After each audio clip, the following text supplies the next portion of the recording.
Hi guys, and welcome to your first lesson on the perfect aspect. I'm really excited that you chose to look at the perfect aspect this month. It's actually one of my most favourite bits of language. Believe it or not, I do have them, and I'm really excited to be talking about this with you today. Okay, so before we start to look at the perfect aspect, excuse me, let's just talk about excuse me, some terminology. So terminology just means the words we use to talk about something. Now, as you probably know, a perfect sentence is made of have plus the past participle. So have is your auxiliary verb. This is how we make perfect. And the past participle is your main verb. So some examples for you then. I've met Julie before, present perfect. I had or I'd met Julie before your party, so I already knew her name, past perfect. And I'll have seen Julie before the conference, so I'll pass on your message is the future perfect. And you can see in all of these sentences you've got your auxiliary have. Here it changes to had because it's past, and there's your past participle. Now, this past participle is also known as verb 3, and I'm going to use this name to talk about the perfect aspect. So if you hear me talk about verb 3, I'm referring to this past participle. Okay, so let's look at these sentences again, and I'd like you to think, what words can you see in all three sentences? And I don't mean the name Julie. There's a word which is repeated in each sentence.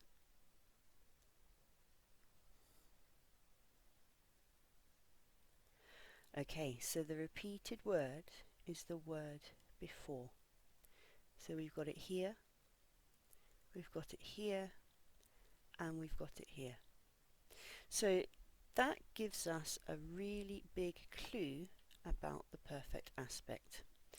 So we use the perfect aspect to talk about events that happen or happened or will happen before another event.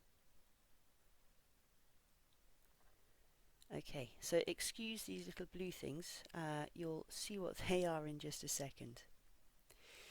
So this is me in the past, and I met Julie. So when I'm saying this to you now, I can say I've met Julie before. When I say this sentence, I've met Julie before, I'm looking backwards from this time in now to the time where we met. Now, I haven't told you when we met, I haven't said where, I haven't given you much detail, but I'm really just saying that at some point before now, this event occurred. And of course, that's your present perfect sentence. So let's look at a past perfect sentence. Now, here's the meeting again. So I met Julie. And now we've got another event. We've got a party here. And this is the point now. Okay. So we've got present time and two past time events. And now I have this sentence. I had met Julie before your party. And there's our looking back again, but we're looking back from a past event to a previous past event, and of course that's your past perfect. let's look at the future perfect, because this is where things get very, very interesting. So now the present time is at the other end of the timeline. Okay, so here's now, and I can say I will or I'll have seen Julie before the conference. This event now is a future event. I see Julie, and then we've got another future event, which is the conference. So in terms of thinking about time, we've got will, which is going forwards in time.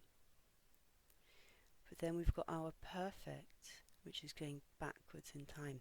So this future perfect basically allows us to imagine a future event and then going backwards to a previous or a before future event. Okay, so just another little word for you as well. The present perfect is really, really common. Okay, we use the present perfect a lot. The past perfect is quite common. It's not as common as present perfect. And the future perfect is less common again. We do use it, but not as much as the other two. So if you're thinking, oh my god, that future perfect, that's just crazy, don't worry about it. Just it's okay. You can focus on the present perfect and maybe the past perfect. For those of you at a higher level, you might want to start thinking about this, and particularly if you're working for an exam, this is a really great structure to understand. Okay, so a quick summary. The perfect aspect, it's a way of looking at time. It's not a tense. Okay? It looks backwards in time from one point to another point that happened before. This is the same for the past, the present, and the future perfect.